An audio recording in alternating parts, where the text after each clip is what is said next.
up man? What's up? Kumusta tayo? Kumusta? Kailan tayo rin nakapag-vlog? Welcome to my YouTube channel. Gusto mo ba magtrabaho abroad? Habang bata pa, gawin mo na. Kasi mahirap mag-abroad ka na. Or ikaw ay pamilyado. Kasi siyempre mamimiss mo ang pamilya mo. Araw-araw ka niyan mahuhomesick, kaibigan. Kaya kung ikaw ay nagbabalak mag-abroad, mag-abroad ka na. Unahin mo muna sa mga mabibilis makapasok, mga gaya ng Middle East, South Korea, or Japan, Europe, yan. Kung target mo naman mga New Zealand, Canada, Australia,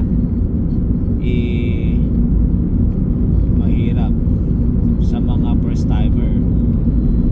Kailangan talaga ay ex-abroad, mabilis. Pero ako first timer ko, ang gateway ko papunta dito ay visitor visa lang. Tapos nakahanap ako ng employer dito. Ganun lang. Ang advantage lang sa akin kasi may relatives ako dito, nagpa-invite ako. So yun lang, tips ko sa inyo, kung may relatives kayo, dapat meron kayong skills, enough skills kung saan ay kaya mong tapatan ang mga, o kaya mong trabahuin yung mga hindi kaya ng locals. So ang mga hiring dito yung mga locals, yung mga mahihirap na trabaho, like dairy farm, mahirap yan, beekeeper, ano pa, mga trades, trading, yan. Most of the locals, factory workers, mga locals, medyo umaayaw dyan. So ang kinukuha ng employer, siyempre yung mga migrant, masisipag, lalo na Filipino. Turn left onto State Highway 3, signs for State Highway 3, Palmerston North. Alright. Kasi ang katuwiran ng mga employer, gusto nila yung masisipag. Siyempre, Pilipino, hindi magpapahuli dyan, di ba? Continue on State Highway 3 for 6 kilometers. Alright, Google. Medyo maaga tayo papunta sa office kasi may banda tayo sa church. Tayo ay na-assign minsan tumugtog. Ang maganda dito guys, kapag ikaw ay nandito na, lalong higit sa first world country, marami kang matututunan. Mga matututunan mo yung mga mindset ng mga first world countries, strategy sa trabaho, pagkikipagkapwa, siyempre yung bang communication skills, napakahirap, language barrier, so mag-adjust ka talaga dyan. Uy, baha, tulay, grabe, lakas ng tubig eh. Maulan dito guys, dito pala tayo sa New Zealand. Winter ngayong month na to, so pag winter dito sa North Island, hindi naman masyado nagyayelo.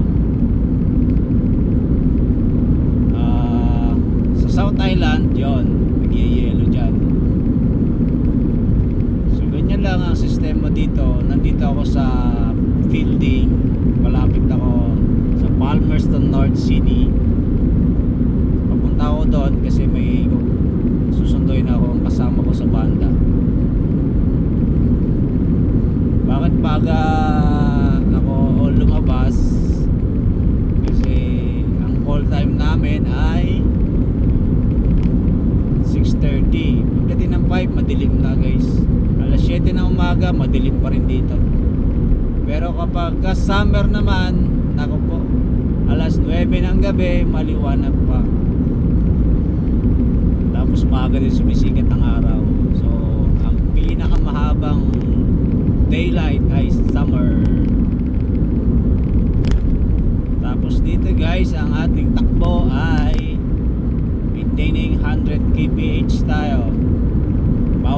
mabagal, bawal ang sobrang bilis. Pag sobrang bilis at nakita ka ng pulis, tikit ka. Yun lang. Sana ay may tips akong naibigay sa inyo. Sa mga gusto pupunta dito, kailangan meron kayong driver license. Marunong kayo mag-drive ng 4 wheels. Skills kayo, skill. Huwag kayong pupunta sa mga ganitong bansa na wala kayong kaalam-alam na skills. O skills nyo ay salesman kayo, mahirap yan. Sales lady or basta alam nyo kung saan kayo makakuha ng mga libreng skills. Sa TESDA napakarami. Ako ay nag-aral mag-welding sa Kepel, Batangas. Parang TESDA din, pero ang mas lamang doon sa yard ay In 800 meters, turn right onto Aranui Road. nice. Mamaya naman ini-x-ray yung hinang namin doon. Sa TESDA visual lang, pero pag may certificate ka, all goods ka, boy. Ayoko dyan tumaan. Mamaya ako Turn right onto Aranui Road. wala, huwag kang makulit. Gusto ko diretso lang.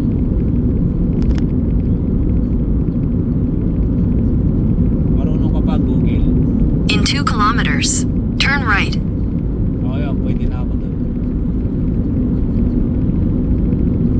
So yun lang guys, mga subscriber, followers natin dyan. Kaya kung gusto ninyo habang bata, gawin na ninyo. Kasi mahirap mag-abroad kapag matanda ka na. Sa totoo lang, dami ko nakikita dito na mga bata pa. So talagang ano sila, masigasig. Ngayon pag nandito na kayo, aba ay kayo ay mag-iipon. Mag-iipon kayo na resibo. Ha! Resibo lang. Siyempre, skills ang ipunin ninyo. Ano pa? Madami pang maiipon. Utang, mangutang agad kayo. Kaya nga nagtatrabaho eh. So ganun lang. Alright guys, mababa pa tayo. See you on my next vlog. So hanggang dito na lang muna. Thank you for watching. Turn right onto Kairanga Bunnythorpe Road. Signs for Kairanga. Walang pinakakanan na agad ako. Alam mo naman yan. Sige na. Ang English. Uy.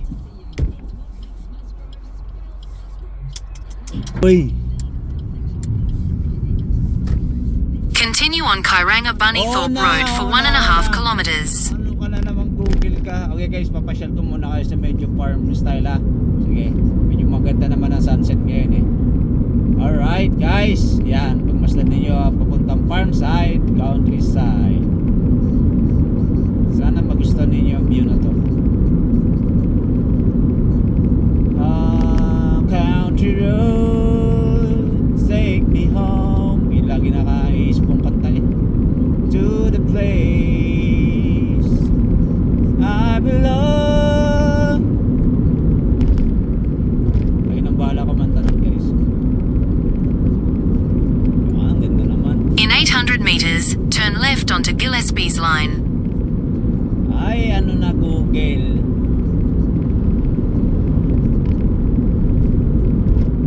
Walong 100 tayo guys. So ano pa ba ang tips natin? Siyempre kapag Turn left onto Gillespie's line. ay nagsasalita pa kung ingay mo naman Google.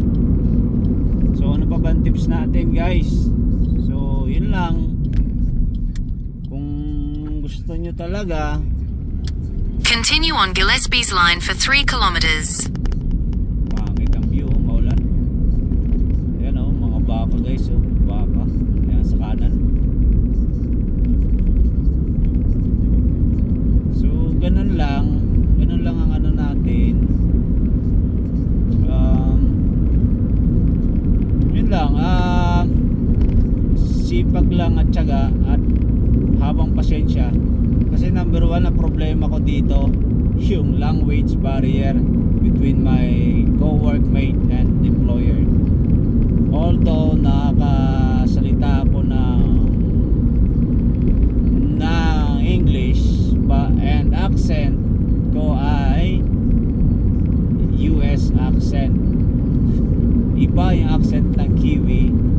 So may pagka-Bisaya sila, mga matitigas ang letrang E. So yun, isa pang tips, dahil may exam na rin dito, mga English, may PTE exam na rin. PTE ba yun? Basta may exam sa English test. Manood kayo lagi ng mga news o radio program o program sa podcast ng mga New Zealanders news para ma-practice yung by hearing nyo sa language nila. Bukod pa yung Maori language, bukod pa yung mga Islander language, Samoa, mga Fiji, iba yung mga accent nila, pero unahin nyo yung Kiwi accent. Yun guys, so yun lang, sana makatulong yan ha. Tapos ito pa yung mga pagdadrive nyo, siyempre kaliwa dito, sa atin kanan, so right handed dito, yan, may mga signing siya, kagaya niya 50. So takbong 50 lang tayo guys, may mga rules, policy dito. So mababasa dito nyo na-aralin niya pag nandito na kayo. May mga apps naman na pag-aaralan sa pagdadrive. So ano pa tips natin? Syempre kung maghanap kayo ng employer, madali lang maghanap ng employer. Kailangan lang talaga ay confident kayo do sa skills nyo. Dapat tatlong skills nyo man lang. In 400 meters, at the roundabout, take the third exit onto Botanical Road heading to Leven. All goods. Kasi kapag ang skills nyo isa lang, matagal kayo makahanap na employer. So dapat mga isa, dalawa, tatlo, ganyan. Tatlong CV ang gagawin nyo, tapos may cover letter kayo. Saan kayo makakahanap ngayon ng employer? Ang tanong. So makakahanap tayo ng employer sa Exit the roundabout onto Botanical Road. sa Continue on Botanical Road for 2 kilometers. ingay naman ni Google. So, paano naman tayo makakahanap ng employer? So sa employer, online sa sig.co.nz. Diyan lang ako naghanap. Tapos accredited employer ang hanapin ninyo, lalo nasa overseas kayo. Pero kung through agency, napakadali at hindi masyadong magastos. Yun lang ang tips ko, through agency na kayo. Kasi kung kagaya ko, nag-visit ako dito, siyempre sarili kong gastos yun. Tapos yan, nag-medical ka pa dito, diba? So magastos. Pero pag through agency ka, panalo ka. Kasi sila nang bahala sa'yo. Minsan employer pang sasagot sa expenses ninyo. Ganun lang yan guys. Ngayon kung may contact naman kayo dito, siyempre pag in-invite kayo dito ng relatives mo, yung ulitin ko yung sinabi ko kanina, dapat mayroon kayong sapat na kakayahan, skills, sapat na karanasan sa trabaho na iyong hinahanap. Kunyari dairy farm, dapat experience ka dyan sa local sa atin. Marami naman dyan sa Batangas, sa Quezon, may mga farm dyan. Tapos yung iba mga kilala ko dito sa Saudi galing, Almaray, diba? So ganun lang guys.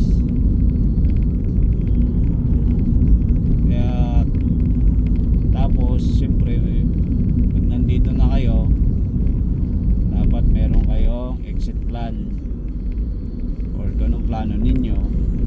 Ganun lang ang buhay. Habang bata pa, magsigasig na ako. Medyo may edad na ako, joke lang. So Google, saan na tayo? Ano na? Diretso pa. Bira. So yun lang guys. Sige, malapit na tayo. Putulin natin yung ating kapag nandun na tayo. Ano pa may titips natin guys? Yun lang, skilled ka, ulitin ko. Siyempre, buo dapat ang loob mo. In 200 meters, at the roundabout, take the first exit onto Ferguson Street. Meron kang driver license, Pilipinas, marunong ka mag-drive 4 wheels, automatic and manual, yan. So ganun dapat. So ano pa? Yun lang, may skills ka na. Tapos yung communication. Yung communication guys, yung language. May English test kasi ngayon. Manood kayo lagi ng balita, YouTube channel, vlogs ng mga Kiwi. Okay? Alright sila dito. Alright. Ang okay nila, hindi sila nagano ng okay. In 150 meters, turn left. May nagsasalita pa ako. Alright. Turn left, then your destination will be on the right. Saan ba yun? Ito yan.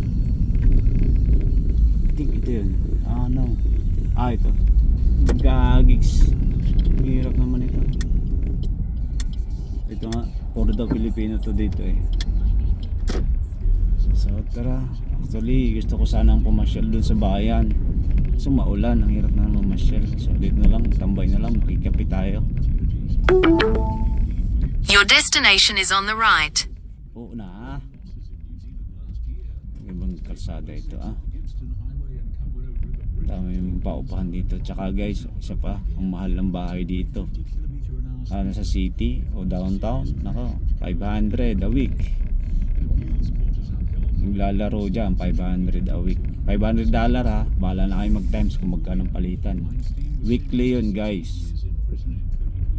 So mag-isip-isip kayo kung mag-New Zealand kayo, Canada, Australia. Tingnan niyo yung cost of living. Kasi ang cost of living dito ay napakaiba compared sa Philippines.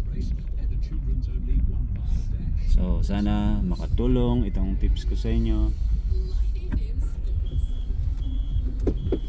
At yung mga nagbabalak talaga mag-abroad,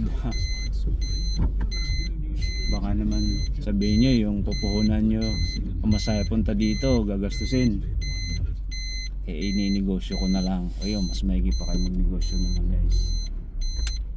So yun lang, hanggang dito na lang tayo guys. Mahaba-haba yung ating napagkwentuhan. See you in my next vlog. Salamat, God bless you.